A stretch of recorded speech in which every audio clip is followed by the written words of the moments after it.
One of the items on the Seder plate is the Zeroah, the shank bone, or as some communities do it, a roasted chicken neck. The Zeroah, the shank bone, is not eaten at the Seder table, but is there rather to remember the Korban Pesach, the Paschal sacrifice, the Paschal lamb that was brought and offered up in temple times. What's the message of the Zeroah? The fact is that the Korban Pesach, the Paschal lamb, was not only brought in the temple. The very first Paschal offering was in Egypt. God instructed the Jewish people on the 14th day of Nisan, the day before they left Egypt, each family should slaughter a lamb, smear the blood on the doorposts, and then eat the roasted meat in their homes that night. After they would eat it, there would be the firstborn plague at midnight, and the next morning they'd become a free people and leave Egypt. The commentaries ask an interesting question. The laws with sacrifices are very strict. There are many sacrifices taught in the Torah. Normally, with most sacrifices, the halakha, the law is that a sacrifice is a holy thing and therefore needs to be brought and offered up in the temple on the holy altar. A sacrifice cannot be brought outside of Jerusalem or outside of the temple.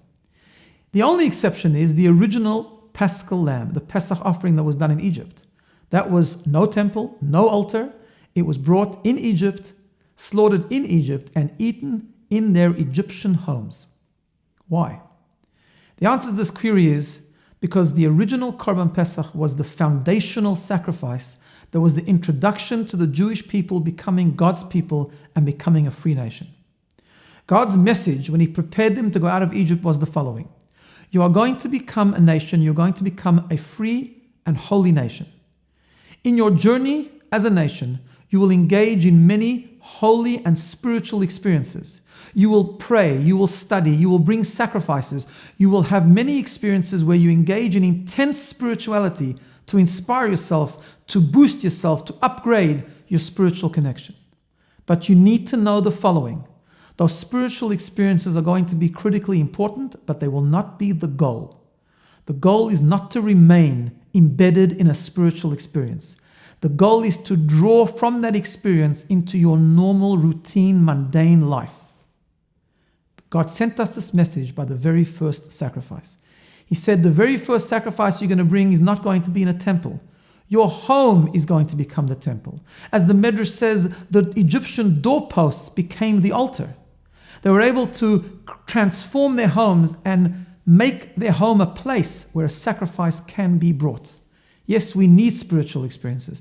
We need intense shul, yeshiva, holy type of experiences, but the goal is to draw from that into regular, mundane, routine experiences. On Pesach night, we sit down to the Seder. The rabbis tell us that the Seder experiences is extremely lofty and holy. In fact, the commentaries say that the Seder experience is compared to the Kohen Gadol, the high priest, going to the Holy of Holies on Yom Kippur.